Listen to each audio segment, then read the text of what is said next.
This conference will now be recorded. Now I pushed it. Okay. Yeah, I know it's usually down at the bottom, and I've tried to minimize that toolbar, but for some reason I can't get to the bottom of my screen. Okay, I'm going to pause. This conference will now be recorded. Okay, welcome. It's nice to hear your voices. I don't know about anybody else, but I'm missing that human contact. I am PJ Garcia, your 2021 EIC president, and I want to thank our annual gold sponsor, Texas Capital Bank, Anita Young, for their support, both for this webinar specifically and for their support over the years. Also, thank you to Summer Goralik for gracefully donating her time to provide us this information. You may remember Summer from her appearance at our 2019 conference where she was a great hit, and we're all longing to have another one in person. Thank you. We'll see you in May, and maybe we'll see Summer again. Many thanks to Lori Lane, our VP of Education, and to our new Education Chair, yay, Debbie Peters. And surely last but not least, Kathy Freeman, our Administrative Director, who helps us pull these things together because I am way fractionated. We wanted a bit more interactive meeting, so we're holding this via GoToMeeting instead of GoToWebinar, so that we can get that little bit of at least human interaction and make it a more what's the word I'm looking for? Interactive presentation. So to avoid distractions of feedback and background noise during the presentation, if you could please mute yourself except for during the Q&A section at the end. This meeting is being recorded, and a copy of Summer's PowerPoint was emailed to you late this afternoon, so those of you who are calling in can follow along. We also make this presentation, the recorded version of it, available to you. Kathy will send it out, a link to the recording for those of you who attended after the fact, so you can view it again and get Summer in reruns. Oh, dear. Summer has a media presentation, so to make sure we can get through it, she wants to take all the questions at the end. If you could do me a favor, and if you have a question and you want to get in the queue, just type your name in the chat box, and then when we get to that section, I'll call on you in the order. And write your question down, because if you're anything like me, you'll have forgotten it by the time it gets to you. You can feel free to share your webcam if you want, unless you want to. I mean, nobody is right now, or maybe Patsy. Hi, Patsy. You can, or it's up to you if you do or don't. Summer will be up there regardless. Hi, Eric. Let's see. If you have any technical difficulties during the presentation, you probably won't be able to chat it because you're having technical difficulties. So please send an email to Kathy so she can help troubleshoot it. Her email is Kathy, Kathy, Freeman, Freeman, at escrowinstitute.org, and she'll assist you. Y'all know where the restrooms are. Find your favorite adult beverage. Or not adult beverage, whatever you want. Now we're going to do a raffle. Compliments of our sponsor. So what we're going to do, we have a certain number of attendees. I think it's 40. How many did we say? 47. 47 signed up. So we're going to ask Summer to pick a number between 1 and 47, and whoever is on that line on Kathy's list is the winner. And the prize, it's a $50 Amazon gift card. Yeah, I probably should be. Okay, so drum roll. Summer. I will have to say I'm going to go with my favorite number, and that is 17. Okay. So number 17 is David Shan. Oh, look at that. Congratulations, David. Pays to come to the presentations. Now I'm trying to, oh, there we go. Absolutely, thank you. I'll email it to you, David. So we do want to thank This is the slide that's up now is our motto for last year and this year: learning, building, and standing together. And we truly do need each other more than ever now during these unprecedented times. So now I'm going to turn it over to Summer Goralik to do her presentation. Take it away, Summer. Okay, so apologies, I did forget to see. I wanted these slides in a different order. Thank our raffle sponsor and our annual gold sponsor, Texas Capital Bank, for making this possible. Now presenting Summer Goralik. okay. Hi, everyone. Thank you so much, Escrow Institute of California, for having me today. I feel very honored to be in front of all of you, in front of my iPhone, in my lonely room here, praying that my son doesn't crash this meeting. So we might have a special guest here. He's real cute, though. Hopefully you guys won't mind if that happens. But I'm a real estate compliance consultant and broker, and I formerly did work as a special investigator for the Department of Real Estate for 6 years. I worked at the Orange County DA's office investigating real estate crime for almost 2, and then I went on to become a consultant. And what does a compliant consultant do? Oh, we're a real lonely person. We basically know a lot about compliance, which is not so exciting, but I love it. And I help real estate brokers and agents all day long get through and understand the law, understand compliance, how to survive governmental audits. And of course, I prefer the brokers that come to me proactively and not those 911 calls. I've been dealing with a lot of 911 calls. So hopefully that will change in the new year. But I'm very excited to be speaking to you. I do have a lot of slides. I'm wearing yellow. I'm hoping that that will keep you awake. It's just absurdly yellow. So I'm hoping that helps. I know it's late and we just want to eat dinner. So, but I'm happy to be with you guys. So without further ado, since we have so many slides here, let's do next slide, please.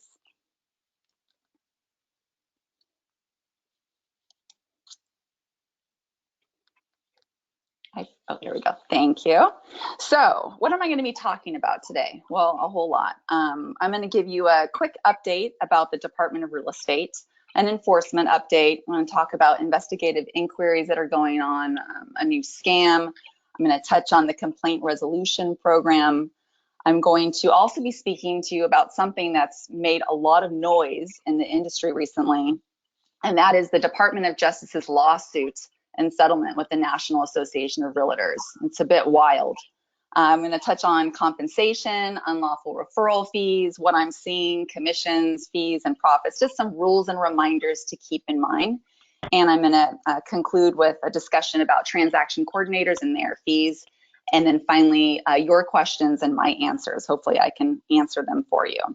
And I just want to say, you know, I'm not an attorney. Everything I'm telling you today is just based off my knowledge and my research and my experience in the real estate industry. So if I say anything today that scares the hell out of you, you know, run, don't walk to your attorney before you start changing anything. And there's so many great attorneys in this industry. So just want to let you know, I'm not an attorney. This is not legal advice.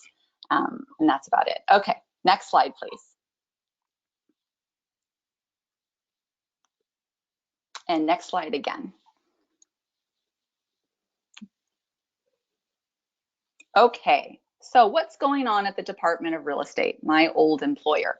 Well, I'll tell you, during the pandemic, they closed down in early March, April, then eventually they opened up, and now unfortunately they have closed down again. So all offices are closed, and basically they're open to the public by phone, by email, and by fax. Phones, I don't recommend ever calling the DRE. It's just treacherous. But I got to tell you, something great that has come out of the pandemic is that now it's 2021 when I say this. So let's not all, burst out into laughter. But now they'll take an email, so you can actually email the DRE with questions. And, they say it's for licensing and exam questions, but I think you could stretch the limits. I've stretched the limits there, and I have gotten answers. So that's always the preferred method, is to email. And now if you don't hear back from them and it's getting to be that you really need an answer, then yes, absolutely pick up the phone. good luck to you. But yes, it will take a while. Their staff, they're all working at home right now. They're all teleworking. So it's kind of a new thing. Oh, can everyone hear me okay? Hopefully so. Yes. Okay. Sorry, I Okay. was muted. You're coming in very clear. Okay, great. Okay, next slide, please.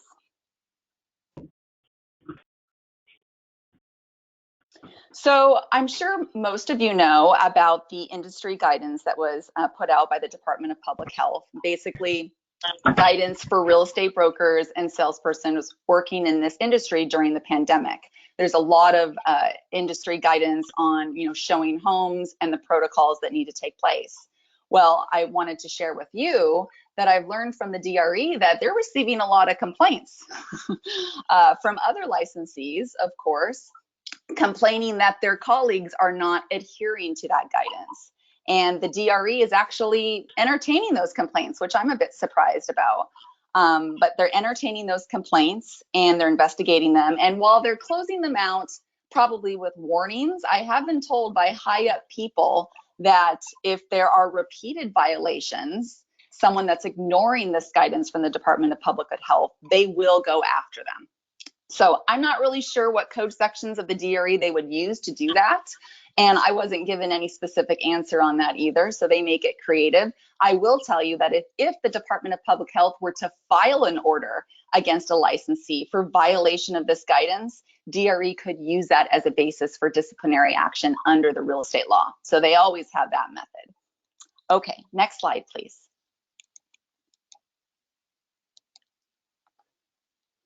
So what's going on? What kind of investigations are happening there? I got to be honest, when the pandemic hit, my husband said a little prayer for me. He just thought I was just going to go right out of business. It was just going to be so sad. But I got saved by the bell, and that's because the DRE has never been more active. They are auditing brokers like crazy. I literally had 5 brokers a week calling me between, I think it was April and June, with government audits. So you would think that during this time, maybe they would kind of, give people a break. They are not, and they're pushing forward. It's the most active I've ever seen them. But all of those investigations are happening remotely, okay? So DRE investigators and auditors, they are not face-to-face with any brokers or salespeople. They're not going to people's offices. They're at home in their jammies, and they're investigating, and they're working hard. They are actually working hard. All documents are being collected remotely. So they have made, they've carved out a path on how to, keep up during the pandemic with their investigations. And what types of investigations, just so you guys all know, the 2 types that are the most common for DRE is either a proactive or routine investigation, or it's complaint-based. And when I worked at the DRE, oh my goodness, and I always like to say this, and I probably told your group last time, and I apologize, but I had over 100 cases on my desk at any one time. It was miserable. We had there was so much fraud. But now, admittedly, the caseloads have come down. They've come down, and they're starting more proactive investigations, which I actually think is fantastic. They can actually take a deep breath, and they can have a high quality investigation that they've actually opened on their own. I think there's something to that, but to the detriment of brokers and agents, they're out there and they're looking for things. Okay, next slide, please.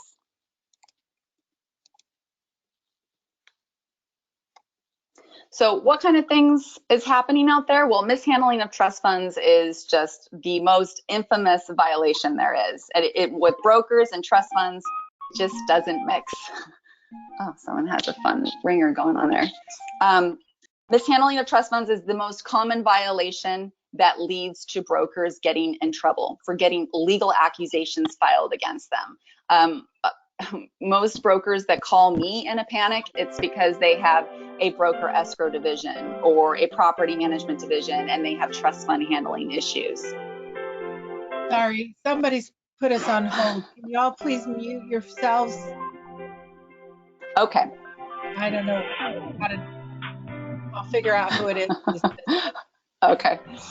Another thing that I see is unlicensed assistance. DRE takes unlicensed activity very seriously. So when brokers or agents engage assistants to, help them, with transactions or what have you, and any of those assistants, if they cross the line, whether on their own accord or at the direction of the broker and agent, this is a serious violation for the DRE. They look for this stuff, and their interpretation of license activity is very broad. So any advice I give to my clients is that if you have an unlicensed assistant, please don't have them interacting with consumers. It's just the safer course to not that be part of their job description, and you'll stay out of trouble. Another common violation, unlicensed fictitious business names. That's when brokers and agents are using names that are not appearing on their license, that they have not first went and recorded with the county recorder's office and licensed with the DRE. This is very common. I mean, people are constantly violating that. Non-compliant team names. I'm sure you guys have come across your share of team names in dealing in escrow. Well, when brokers and agents get a little fancy in this area, they get in trouble. And the team name guidance is pretty extensive. If you have questions on that, I could share that at the end. Unlawful employment, unlawful compensation. That's purely just brokers compensating people who performed acts requiring a license. Okay, or let's say a licensee's license lapsed and they continued to perform license activity and the broker compensated them. This is a common violation. Failure to retain records. I see this violation all of the time. Brokers not retaining all of their emails. They have to make sure their agents are retaining emails. That is part of the law. And then finally, transactional cases, misrepresentation, dishonest dealing. I've been approached by many salespeople over the last 6 months where DRE is investigating a particular transaction. Some of these agents have gone rogue. They are not adhering to the broker's policies, and beyond. Of course, there's all sorts of violations there. Next slide, please.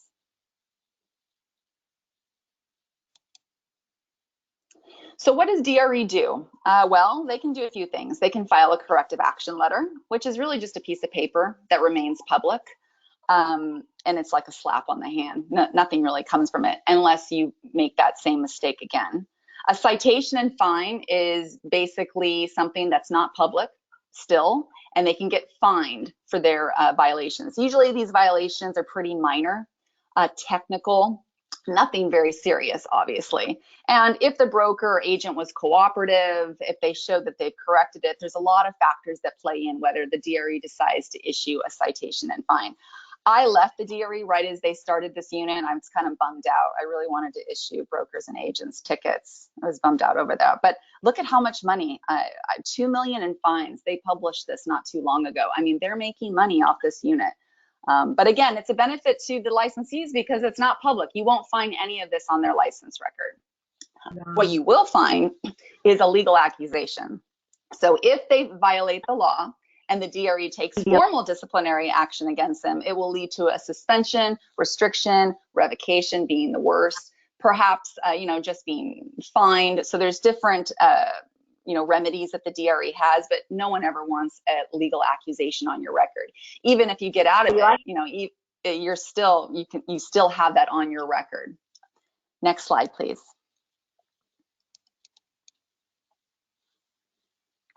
I wrote an article recently on my blog. If you guys are interested, there's the link. I wrote about the corrective action letter if you want to learn a little more on what that entails. Next slide, please.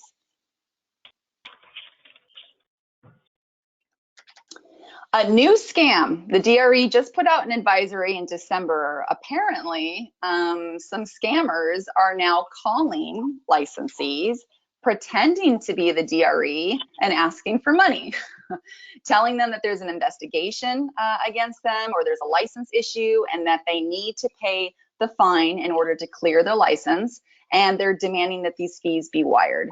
So, for anyone that knows the DRE or has dealt with the DRE would probably be alert to know that this doesn't sound right, but there's a lot of people that don't know. And some people actually have fallen for this trick.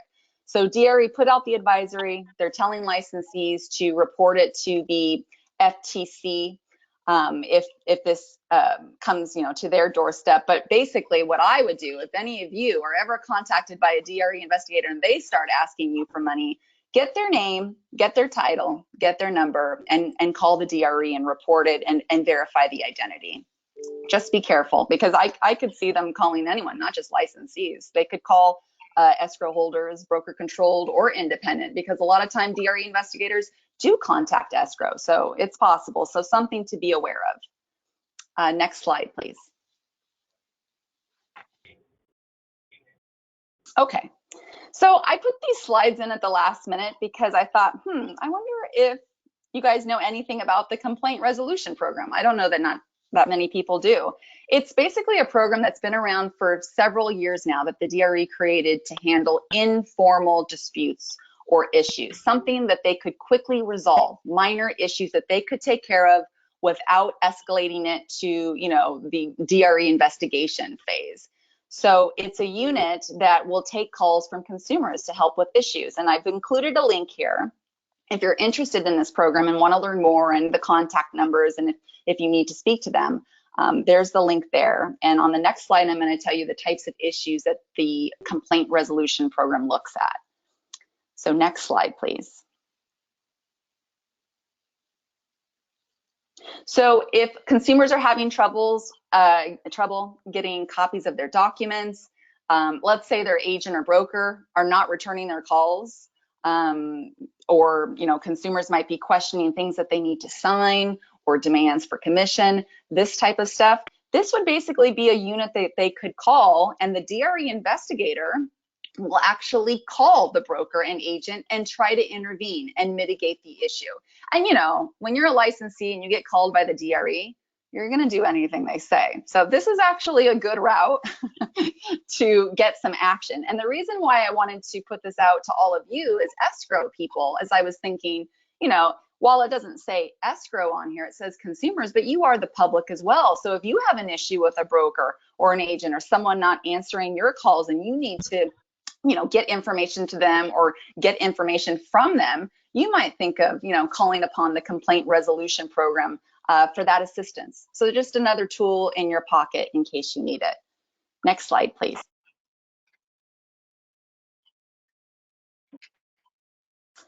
Okay, Department of Justice's lawsuit against the National Association of Realtors. Next slide, please. This is really, this is the talk of the town. I'm sure all of you probably heard about this. Maybe you've even read up on it. I thought it was important to talk about because it's just so big, really. And honestly, I can't believe this didn't happen sooner, quite frankly. But for all of you that don't know or want to learn more, here we go. So in November, Department of Justice filed an antitrust lawsuit against the National Association of Realtors. And in that complaint, I think it's like 11 or 12 pages, they allege that NAR's adopted policies and practices and rules have basically violated the law. It's led to anti-competition amongst brokers and to the detriment of home buyers. Next slide, please. I want to tell you a little about National Association of Realtors as a background. So it's the largest organization in the United States for real estate, realtors. It has 1,400 what they call member boards, or you guys might know them as the local boards or Association of Realtors. That consists of 1.4 million members. So it's not a small group. And they have their affiliated multiple listing services, which I'm sure you guys are all aware about. These are basically joint ventures amongst these brokers to publish and share information about listings. So what does all of this mean? Well, NAR has adopted policies and rules and practices that have been adopted by the member boards and adopted by the affiliated MLSs. And together, this policy, which comprises the handbook on multiple listing policy and the code of ethics, I'm sure all of you know the code of ethics, right, amongst realtors. Through this policy, these member boards and MLSs, they have to adhere to what's in there. So having said that, next slide, please. The complaint that was filed, it's quite damning, actually. They say, the DOJ says that NAR's rules, policies, and practices basically include or encourage the prohibiting of NAR affiliated MLSs from disclosing to prospective buyers the amount of compensation that a buyer broker will earn. And I was like, is that true? Is that really true? I have all these thoughts in other ways, but I was wondering, is this really true?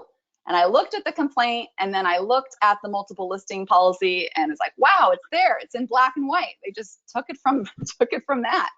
It's in there. They call this the NAR commission concealment rule. That's what they coined it in the complaint. The second one is these rules have allowed buyer brokers to misrepresent to buyers that their services are free. Why would they say their services are free? I've actually never seen that representation. Maybe you guys have. I've never seen a buying broker represent that their services are free to buyers, but apparently it's a thing, and it's codified in these rules that were put together by NAR. And the whole logic behind that is because the way things are set up, which has been set up forever, that the seller pays the commission of the buying brokers, and because of that, I guess there's that angle that some buying brokers have used to mislead their buyers into thinking their services are free when they are not free. These rules have also enabled, now this one, I didn't realize this, enabled buying brokers to filter out MLS listings based on the level of commission offered. So basically they could filter out one of their purchasers, searches, get anything under 2.5% being, commission offered, get that out of there. They're not going to be showing those properties. So what that leads to is these higher prices, high commissions, and the buyers don't know anything. And then finally, they allege that the National Association of Realtors rules have basically limited access to lockboxes to any licensees who are not members. And that I've known for a long time. I mean, that's common knowledge, but they're cracking down on this. Next slide, please.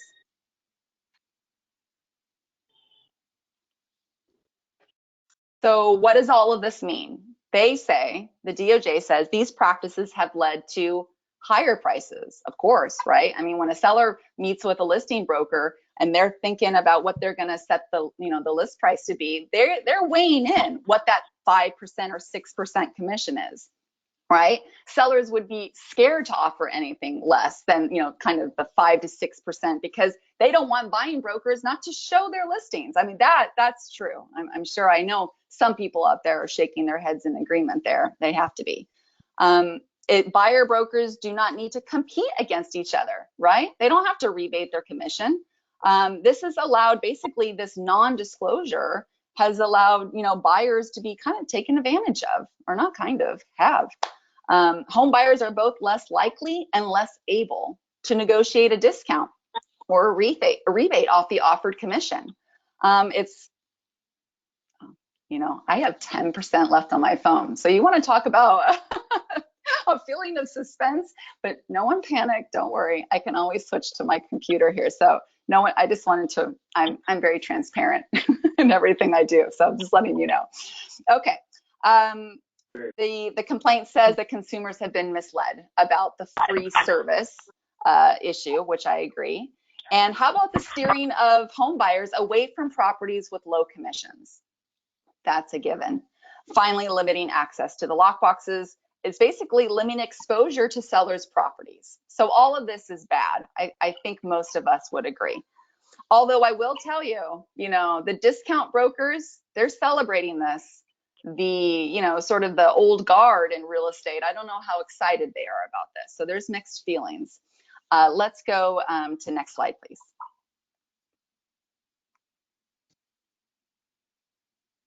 So the settlement, by the way, was released the very same day that the complaint was filed. So everyone got all excited about the complaint, but the settlement was reached at the same time, and they made that all public.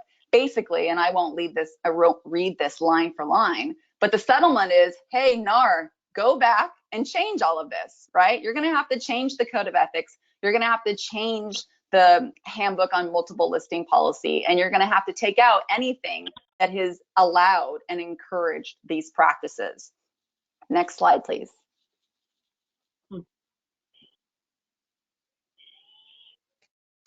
Okay, So NAR will work with the Department of Justice to basically get these rule changes agreed upon, allegedly, 45 days, but we're already there, I believe.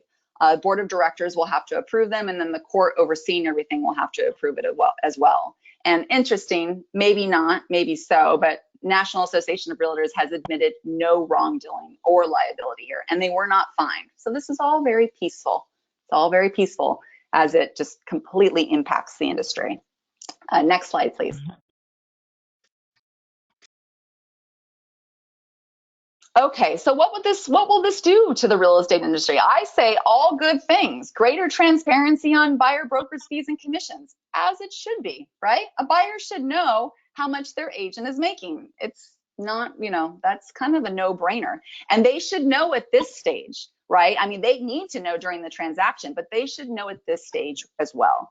This will increase price competition amongst brokers, which will in turn lead to better service, right? It will increase the quality of service.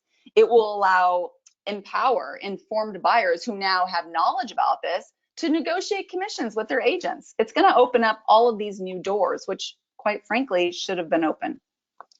Buyer broker representation agreements might become more common. If for some reason, a buying broker wants a higher commission than what's being offered on a property, well, then it will be up to the buyer and the buying broker to negotiate that. So that can become more common, I think. And then, of course, sellers' properties will now be able to be shown and accessed by any real estate broker and agent. Next slide, please. Okay, so reminders and rules about compensation. Next slide. Okay, so unlawful referral fees. When I was in front of your group, I don't know, felt like it was 2 summers ago. We talked a lot about this, and there was a lot of anger, and I understood it. I got it. I hear about this all of the time, and it is really upsetting. Under the real estate law that the DRE enforces, a licensee may not claim, demand, receive a commission, fee, or other consideration as compensation or inducement for the referral of customers to any escrow agent, structural pest control firm, home protection company, title insurer, controlled escrow company, or underwritten title company. That is the rule. That is the rule that's getting broken a lot. Next slide, please. I don't know what happened to me, Phil. So what doesn't fall under that other consideration that I just read? Well, things that they're saying are okay, such as, payments for actual goods or facilities actually being furnished by a licensee or for services actually performed. They say that's fine. Furnishing of documents, services, information, advertising, educational materials, or anything of, like nature that are customary in the real estate business or relate to the products or services of the furnisher or the licensee. Finally, moderate expenses for food, meals, beverages, basically furnished to individual licensees or groups or associations of licensees, but all within a context of customary business or, for educational or promotional practices. This, they say, is okay, but that's it. That's as much guidance as you're going to get. That's right out of the law book. Next slide, please. No. So what am I seeing? Oh, so you should ask. I'm seeing a lot, too much. I don't even want to see it anymore. It's upsetting. But I do see brokers promoting, for example, in their in-house escrow division by informing agents that if they use the escrow, they will pay for the agent's transaction coordinator fees. I've seen that. Now, that's like a long time. That's an antiquated example, but it still exists and it's still happening all of the time. I see it with broker controlled escrows, and I see it with brokers who own independent escrows. I see that same setup, and it's unlawful. Another example is a broker who owns an independent escrow company licensed by the Department of Financial Protection and Innovation pays for a portion of the licensee's advertising costs on a property if he or she uses the independent escrow. So in some way, they're subsidizing the costs associated with the property or listing or escrow. No, you can't do that. How about a discount on desk rental fees or a more favorable commission split if you use a broker's in-house escrow division or a broker's independent escrow company? All of these examples that are on your screen are long-time examples that continue to persist. And I'll be honest, I looked up on DRE's website prior to this presentation. I spent about 30 minutes, so I didn't spend hours, so I could not have been, it's not comprehensive search, but I tried to find an accusation with just the code section 10177.4, and it took me back to like 2011. It's like, wow, that can't be right. That can't be right. But I urge you, if you're curious on this, you could do your own search. Next slide, please. So nobody even bothers to go and complain against them. So that's, I like it. independent.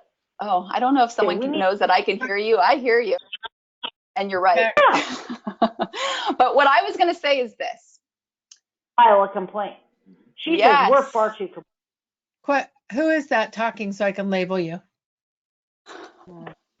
She's upset. You can label her as upset. No, I just need to put a name with it and then ask you to mute yourself till the question. Not fast enough, huh? Well, here's the thing. Please file a complaint. I was on a webinar, I don't know, 2 months ago, where there was a supervising special investigator on the phone, and they said file a complaint anonymously through the online complaint form. Well, I've given you the link. There is the link. And then they say you can file an anonymous complaint. File it. Include the name of the broker. Include the name of the escrow division, the address. Hey, if you have, ideally, you would have a property address or an escrow number or a name of a principal or something substantial. We don't want to just, throw a name because they may not do anything with that. But if you've actually heard some real evidence about someone, file the complaint. They should audit them, an audit will uncover this. So give them something to do. Hey, they're doing proactive investigations out there. They have time. They need complaints. I hope no one from the DRE is on this phone call.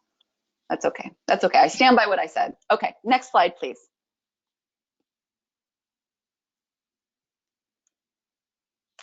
Okay, now, as I said, if my phone shuts down while we're talking, it's all very exciting. This is a play-by-play. I'm just going to switch to my computer that's right in front of me. I already have it all set up, so no one panic if this gets disrupted for a minute. It's kind of exciting. Okay, so here's some rules about real estate commission that most of you probably know, but if you don't, this is something as a takeaway. So a real estate agent must hold an active license and be affiliated with a licensed and active real estate broker. If they are not, then they are performing unlawful activities. Okay, so as an escrow holder, I imagine you guys are always checking the license status, but this is so important, right? You can't have an expired license. You have to be affiliated with an actual active and licensed broker. Otherwise, they can't perform license activity. A real estate broker may not employ or compensate any person to perform license activity who doesn't hold a license, or to perform mortgage loan activity without a mortgage loan originator endorsement. If they do, they will get in trouble for unlawful employment and compensation, which is a common one. Okay, next bullet point. No salesperson shall accept compensation for any activity requiring a license from any other person other than their broker. And they can't be employed by two brokers at one time. The only license that affords that luxury is a real estate broker can be employed, or I should say retained, by multiple licensees. Now, real estate commission earned must be first paid to the real estate broker. I can't even say that without laughing, because we all know that that's not how it works, right? In your escrows. Let's talk about it. Next slide, please. I'm sorry, Phil. I'm afraid to get out of there because I may not be able to. So the law was intended that when a broker earns commission, escrow should forward that commission check to the broker. That's what the law, kind of how it reads. But in 2012, DRE put out this spring real estate bulletin And that bulletin basically Right. says, hey, as long as the broker is involved in the direction and control of that commission, we're going to allow a broker to direct an escrow holder to disperse commission directly to a salesperson. So it's this bulletin that basically kind of carves the path for that, and probably to your annoyance and your detriment, right? Because you guys get those commission disbursement authorizations and there's a laundry list of checks and it's so annoying. This is where it comes from right here. So if you're interested, you could search that bulletin on DRE's website. Actually, I have the link there too. Yes, check out that link if you're interested. The article starts on page 1, I believe. So that's where it all stems from. Next slide, please. Before you start, can I ask everybody to mute themselves so we don't get background chatter? Thank you. And you know what I think I'm going to do? I'm going to switch over now. You guys can tell me if you hear me. Sorry, I'm going on the fly here. Hold on. Okay, thanks.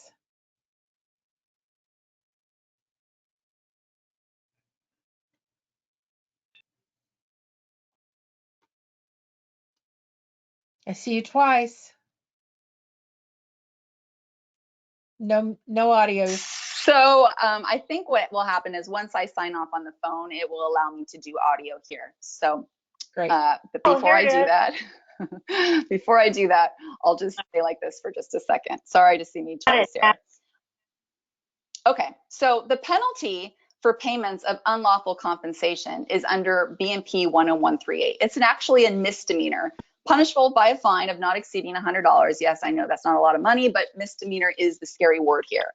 So if you, even as an escrow holder, were to pay someone who performed acts requiring a license and they're not licensed, you could be charged under this code section. And I remember when I worked at DRE, I talked to DBO at that time. DBO, I think, is it Kathy Parton?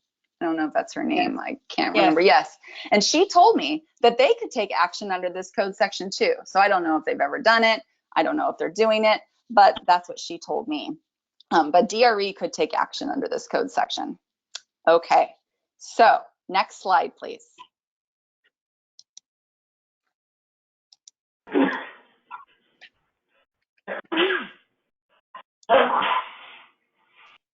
Somebody's still not muted and we're hearing background noises. If you're on the telephone, can you please mute your phone?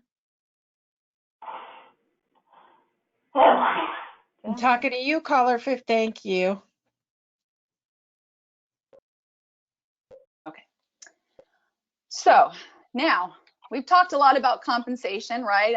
The DOJ's lawsuits about making sure that, commissions offered to buying brokers are disclosed to buyers. Well, I just want everyone to know in this room that there is a law that DRE enforces about disclosure of compensation. I've given you the code section. DRE can basically take disciplinary action against you for claiming or taking by a licensee any secret or undisclosed amount of compensation, commission, or profit. Okay, and this is if they are engaged to be performing licensed activity on behalf of a client, buyer, or seller, and if they don't disclose the compensation that they're earning, they could be charged with secret profit. So I wonder, I'm just going to put this question out there. I wonder how many buyers out there have ever known what commission their buying agent is walking away with. What documents would they have in their possession that illustrate that disclosure? You guys can think about all of your escrow documents. You can just think about that. I'll leave you with that. Next slide, please.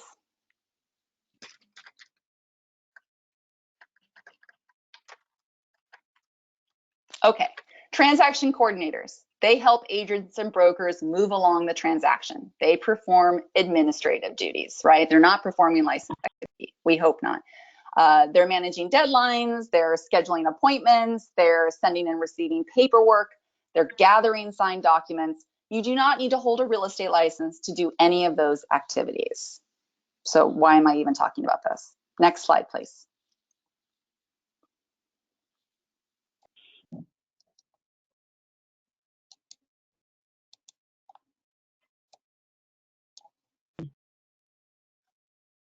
Okay, non-licensed TCs may not perform activities that require a real estate license. This we know, right? What would that be? What if a non-licensed TC was performing any of these? Preparing real estate documents for agents without the licensee's review and approval of such documents. They can't do that. Answering principals' questions about the contents of forms or disclosures, or answering questions about the contract or negotiation. Oh goodness, they better not be doing any of those things, right? If you're interested on what constitutes license activity versus non-licensed activity, you could check out DRE's updated guidelines for unlicensed assistants. The link is right there. Next slide, please.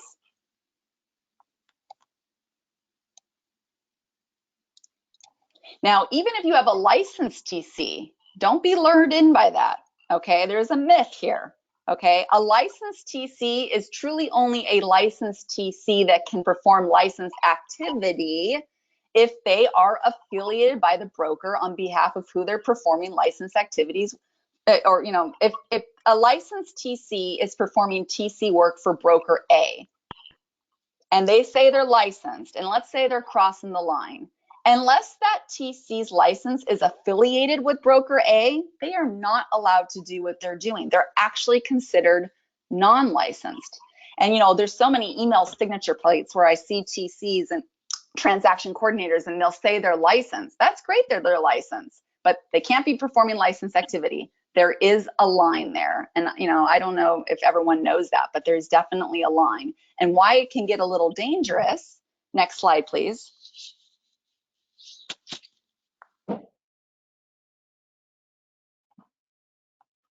If a non-licensed TC has unlawfully engaged in acts requiring a real estate license and an escrow holder compensates this person, well, that's where things get a little heated, right? An escrow holder may be in violation of that code section I just had a few slides ago, BMP 10138. BMP stands for Business and Professions Code, for compensating a non-licensed person in connection with the performance of acts requiring a license. So if any of you have never had a discussion, maybe you guys are the owner, maybe you're the officer, whatever your role is in the escrow company, it certainly warrants a discussion on this with maybe even with your legal counsel on when a broker sends you over a demand and they have the TC on there, and you have emails sitting on your computer where you know that TC is not licensed and maybe they, you know, stepped over the line. I don't know if I would want to release that check to that TC, which is why I'm bringing that up. That seems problematic. And all of the files that I'm reviewing for agents, those emails, man, they tell a story. And the story is a lot of agents are asking their TCs to cross the line, and they could get in real trouble. Okay, and we don't want the escrow holder to get implicated in this. So I'm just trying to make everyone aware of what could happen and what the dynamics are here. Okay, next slide.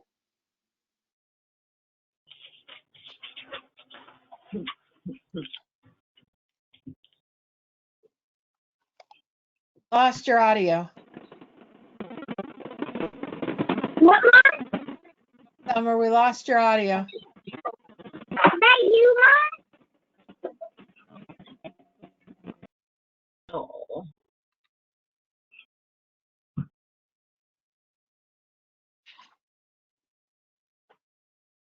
Are you there?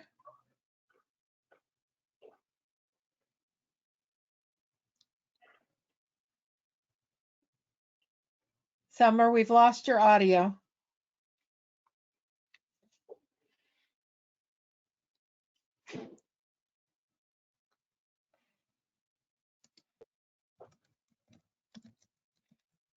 I'm going to chat with her.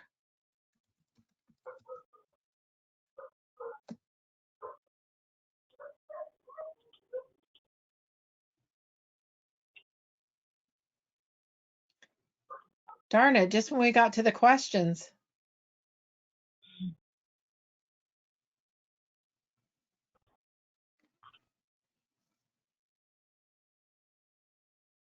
Let me, now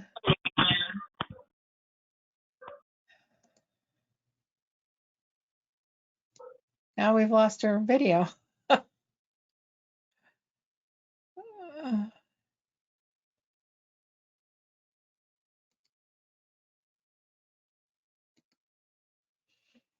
We'll give her a minute to realize we've lost her and get back on.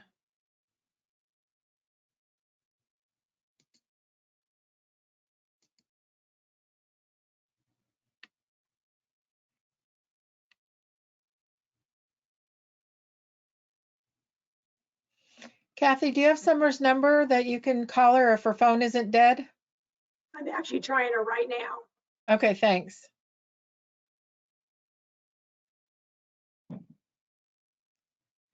Well, this is a chance for you. I see there's already one question in the chat. There. We need Claire Bartos for the jokes, Debbie. Where is she? Claire, unmute yourself and tell us a joke.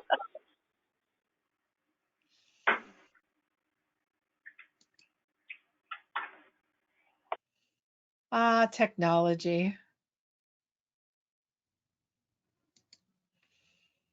Well, while we're waiting, let me just say Monica's question is, should escrow check TCs before cutting checks to their invoice to see if they're licensed? I'll tell you what my policy is, and it's exactly because of the concern that she raised on that business and profession code. If you do the reading, as Summer indicated, that business and profession code calls out escrow, and also Hi there. Okay, good. I was trying to pinch it for you. So sorry about that, everyone. I don't know. The camera's not working, but hopefully you can hear me okay.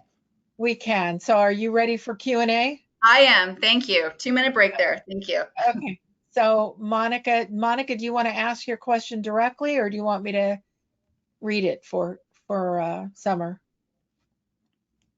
You're welcome to unmute yourself and ask it. Everybody can unmute now if they want. Okay, Monica's question is, should escrow check TCs before cutting checks to their invoice to see if they are licensed with BRE? So here's the thing, a TC should not be doing license activity. And I've seen a lot of transaction coordinators kind of proactively put an email out to all parties at the beginning of an escrow saying, hey, this is what our job is on the transaction. Anything else?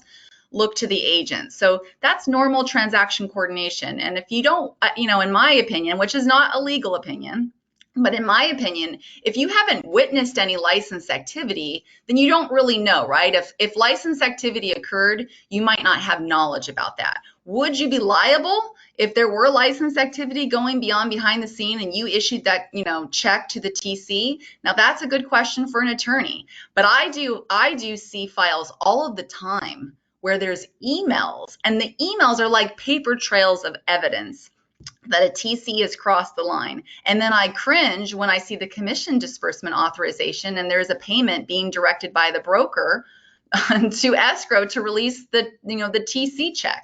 So, that's the scarier scenario where, the escrow holder has witnessed it, but I don't know if that would change liability. That would be a question for an attorney, and what, the defense would look like, and, what kind of policy you should have in your office when it comes to these TCs. And Summer, this is PJ. I really appreciate you including all that in this presentation, because it's something that I've been concerned about for quite a while. And my policy is I don't pay any payee that doesn't have a BRE record, and that includes being affiliated with a broker. So when I get of course, you don't get the CDA usually until the very end. Right. And so you don't know they're asking you to pay, but at that point I push back and say, I need a DRE number for everyone. If I can't find them, I look them up first. I need a DRE number for these people. I can't find it. And if it's an unlicensed TC, they, tell me, oh, well, it's okay. I don't do any licensed activity. But my position is, how do I know that? I'm not a broker. I don't know the granular details of where that line is. It's not my job to know that. If you're not licensed, I'm just going to pay the broker and let him be responsible for that. And by the way, PJ, sorry, I just wanted to add on to that, and what my slide, and maybe I was trying to be too PC and I just didn't really stick it to them. But here's the thing, even a licensed TC, you don't have a security blanket there. It's only if the TC who performed license activity on behalf of the broker is actually affiliated with that broker. What does that mean? That means when you check the real estate broker's license record with the DRE, you'll find that transaction coordinator's name as a licensee hanging with that license. You can find the list of salespeople. I'm sure all of you guys know that. You guys do it every day. But you would have to find that name. There would have to be an affiliation. Just because someone's, licensed, that's not the saving grace, I guess, is the point I was trying to make with that slide. And right, that's a little dangerous, right? Misleading. That's a really good point that I hadn't thought of. I don't think I've ever come across one that wasn't, but I'm going to be checking now. Yeah, good. And did we have another question? Debbie Peters says, no any good jokes while we were waiting. Okay. So, I had a question if I can sneak okay, in. let me go ahead while I queue up the next one. Go ahead and ask. Okay, hi, this is Sheila, and I just was curious. We've been doing a lot of wiring to agents based on the CDAs because of the COVID, and a lot of times they're asking us not to wire to them as the agent, but to some company. And we've kind of been like playing it by ear depending on what it is, but I just was curious if anybody had any thoughts on that. Yeah, I have thoughts. I do too.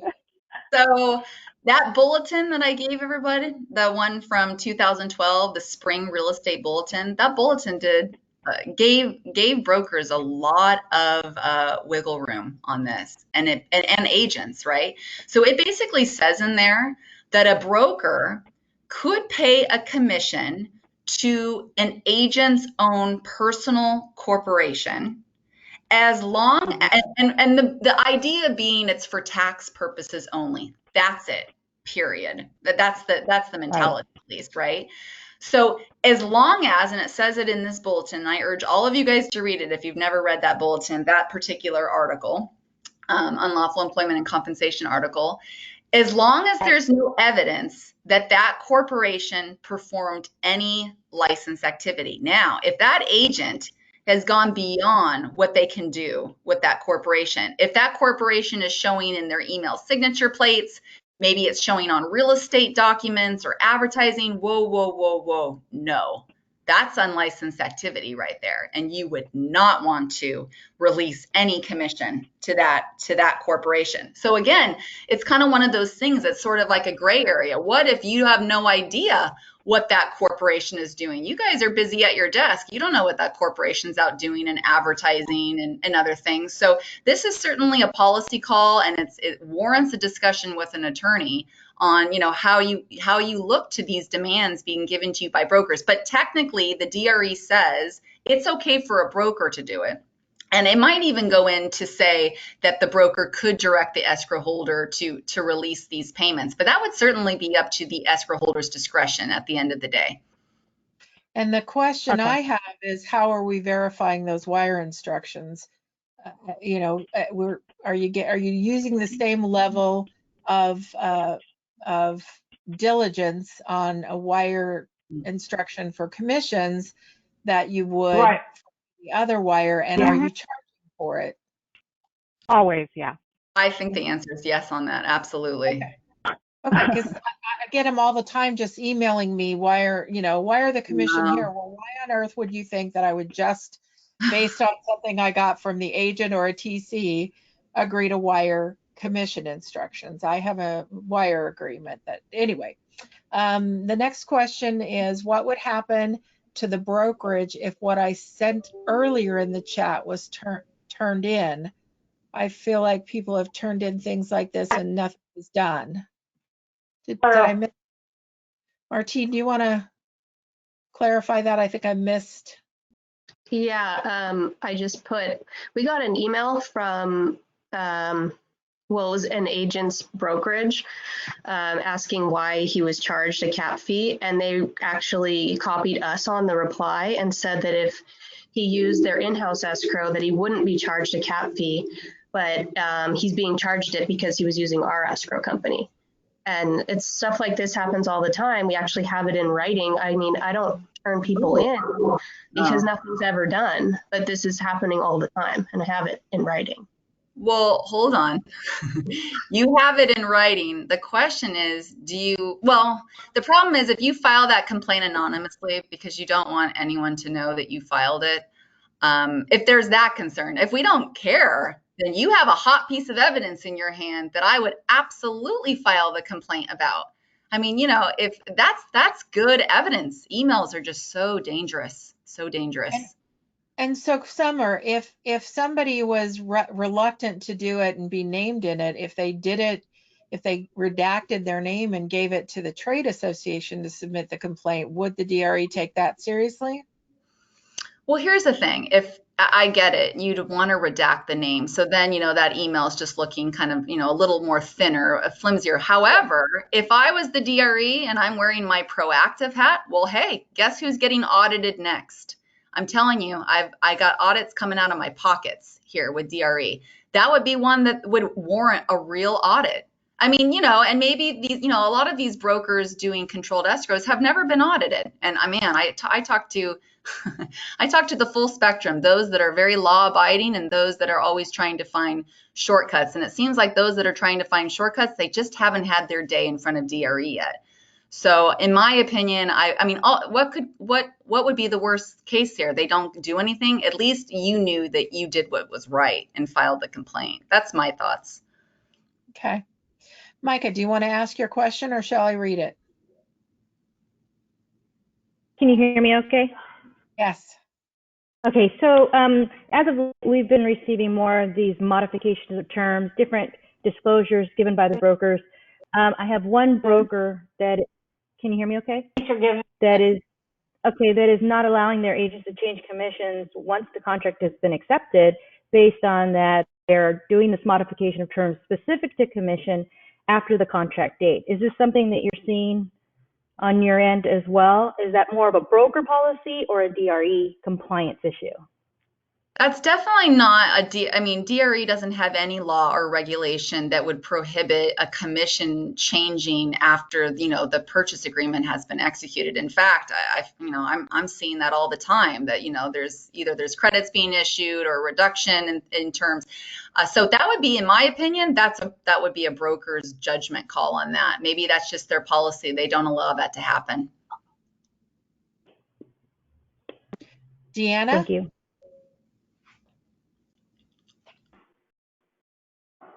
Are you there, Deanna Lynch?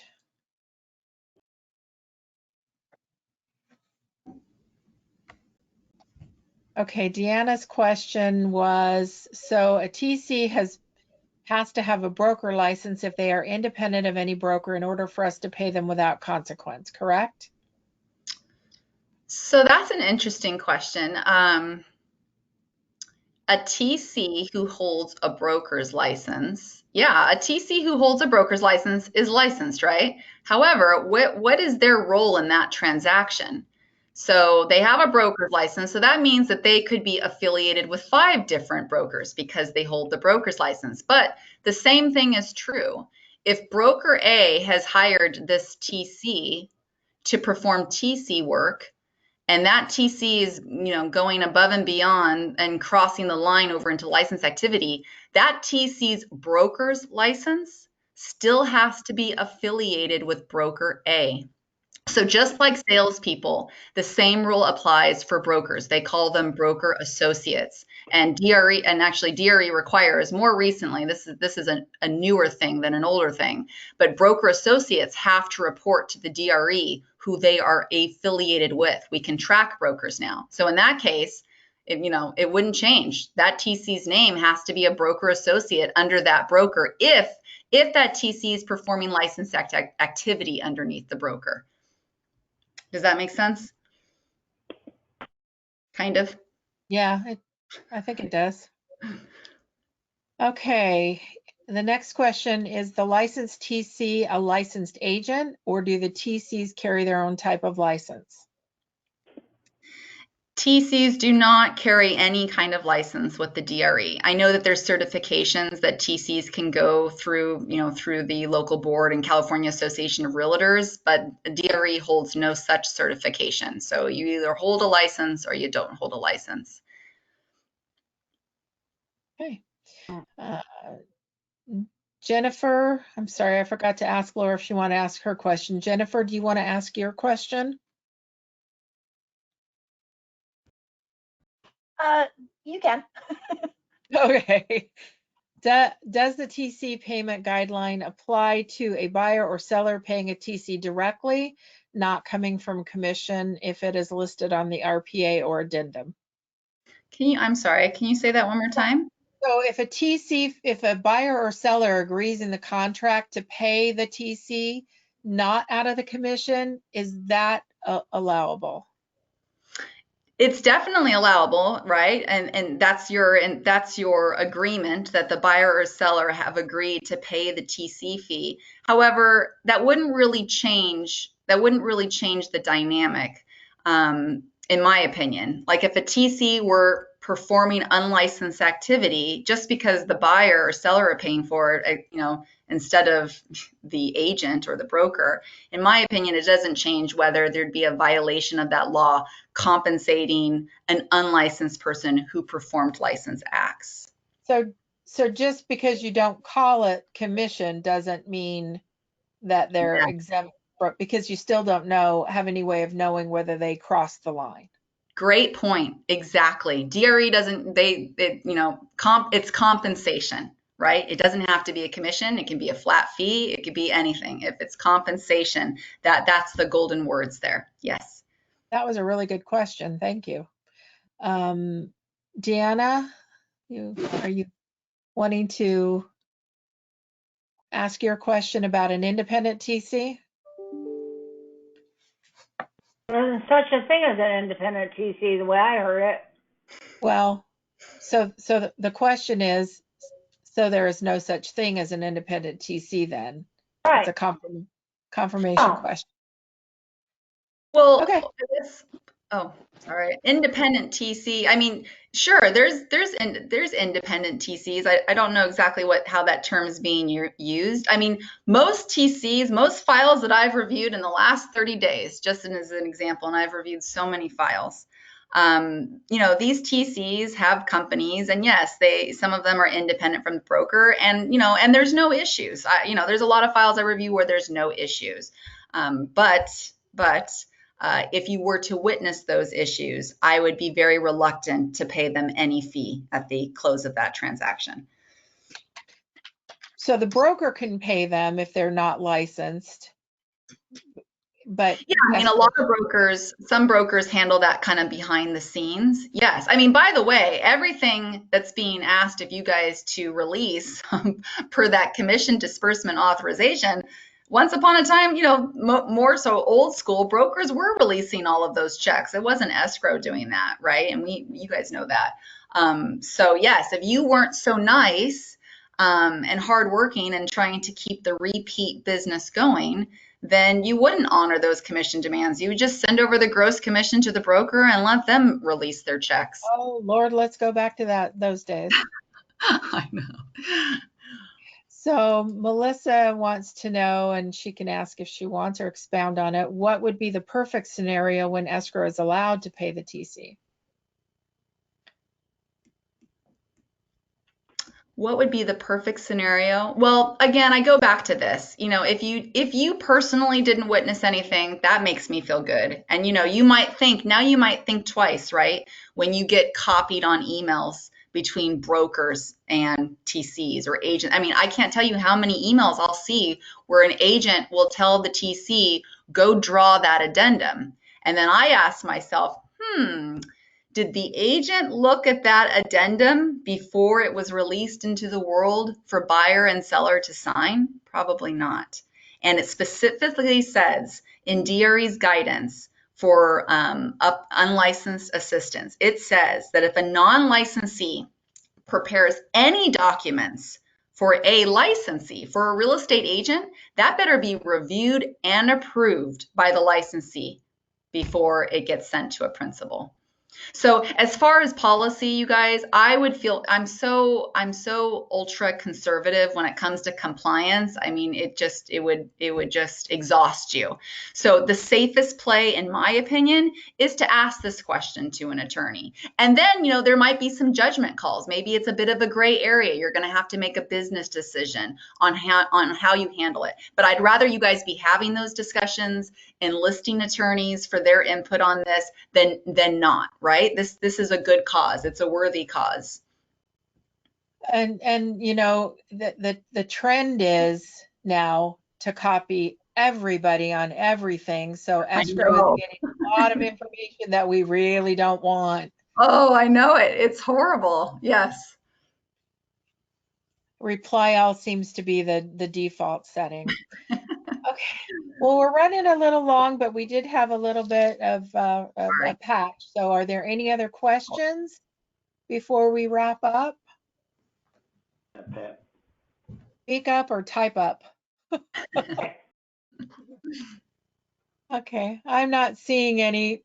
Summer, thank you so much. This is really good information, and I'm glad to hear that you're getting more and more compliance work from agents and brokers, because it's exhausting for us to push back against it. Yes. This gives me a resource. I usually send out the Business and Professions Code, and that generally handles it, but this gives me even more resources to say, this is my lane, I'm going to stay in my lane, it's too much liability not to. And so I, for one, appreciate it, and I think everybody else does too. I'm seeing chats that confirm that. Any closing thoughts from you? I just want to say thank you. Thank you for bearing with me with my technical difficulties, but at least my son didn't barge in. Thank you very much. I feel very honored that you guys had me today. The next slide, PJ, is my contact information in case anyone has any questions. They could call or email me, or because I did kind of go a little quickly over these slides, I wanted to save time for Q&A. Feel free to email me if you have any questions about the slides whatsoever. Thank you, Summer, so much. We really enjoyed hearing from you at our last in-person conference and tonight. I appreciate it. And I want to once again thank our gold sponsor, Texas Capital Bank.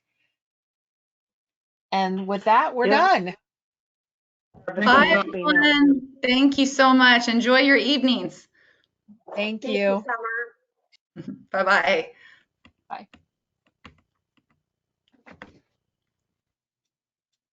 Kathy, she's on the board. Hi, is it David? Yes. Hi. Be well, everyone. You too.